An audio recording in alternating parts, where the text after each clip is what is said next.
विमल बहुत परेशान था। उसे समझ में नहीं आ रहा था कि वो इस परिस्थिति से कैसे निपटे।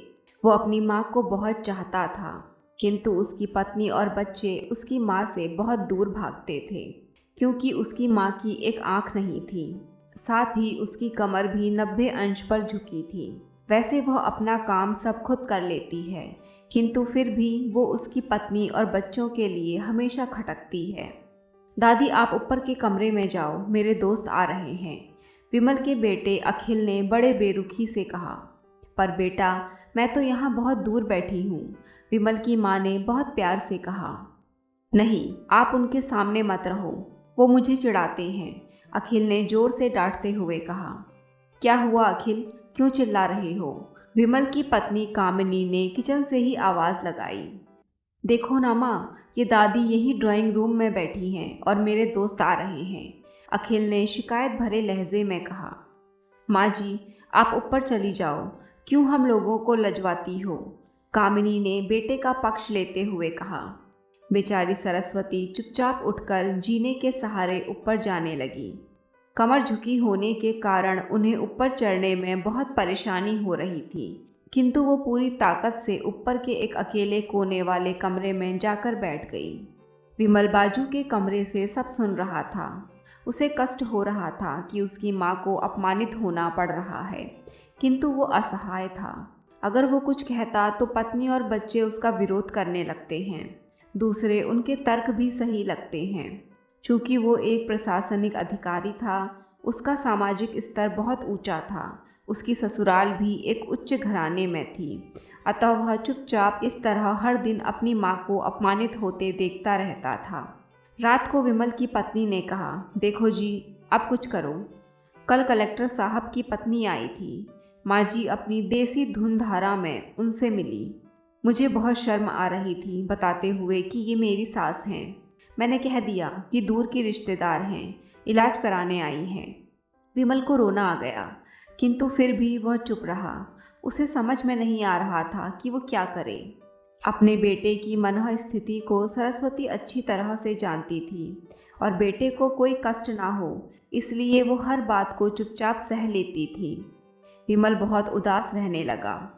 एक तरफ परिवार और सामाजिक स्तर पर जीने की प्रतिबद्धता थी, तो दूसरी ओर माँ।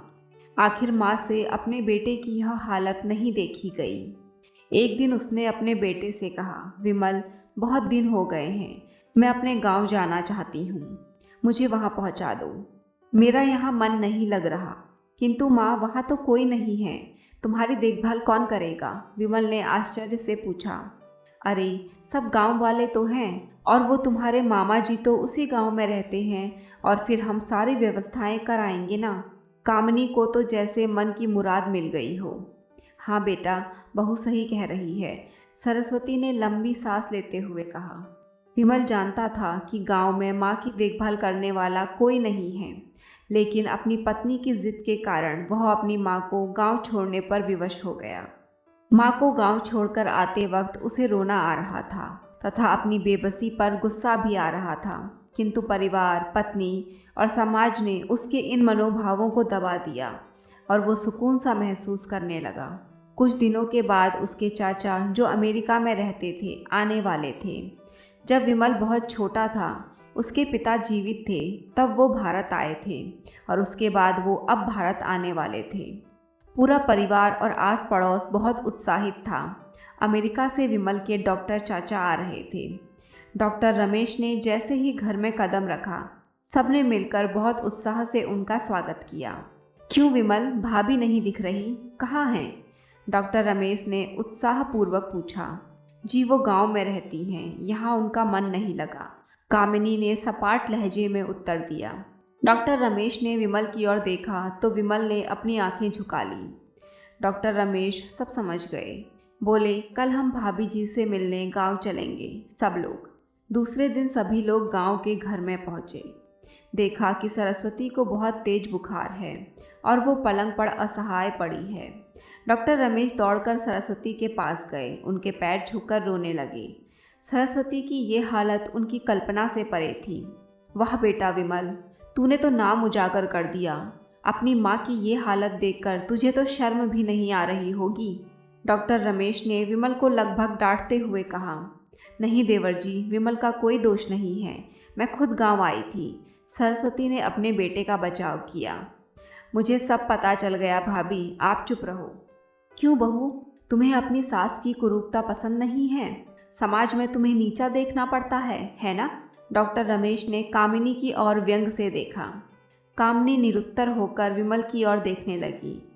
आज तुम जिस सामाजिक स्तर पर हो वो इन्हीं के संघर्षों की देन है। और बेटा विमल, तुम्हें शायद मालूम ना हो कि बचपन में जब तुम 1 साल के थे तब छत से नीचे गिरने के कारण तुम्हारी एक आँख फूट गई थी और तुम्हारी रीढ़ की हड्डी में भी समस्या थी।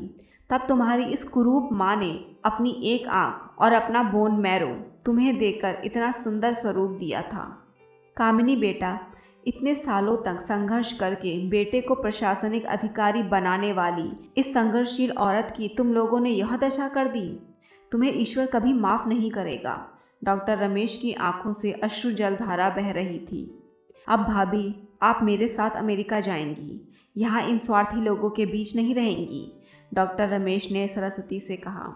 विमल को काटो तो खून नहीं था। डॉक्टर रमेश जो उसके चाचा थे, उन्होंने जो राज बताया उसके बाद तो विमल को यही लग रहा था कि उससे ज़्यादा पापी इंसान इस दुनिया में कोई और है ही नहीं। वह दौड़ता गया और माँ सरस्वती के कदमों से लिपट गया। माँ, मेरा अपराध अक्षम्य है। मैं जानबूझकर चुप्पी साधे रहा, आपका अपमान करवाता रहा। अब सिर्फ आप ही उस घर में मेरे साथ रहेंगी और कोई नहीं। विमल ने आग्नेय दृष्टि से अपनी पत्नी और बच्चों को देखा। कामिनी को भी बहुत पश्चाताप हो रहा था, किंतु उसकी हिम्मत नहीं हो रही थी कि वो सरस्वती से आंख मिलाए।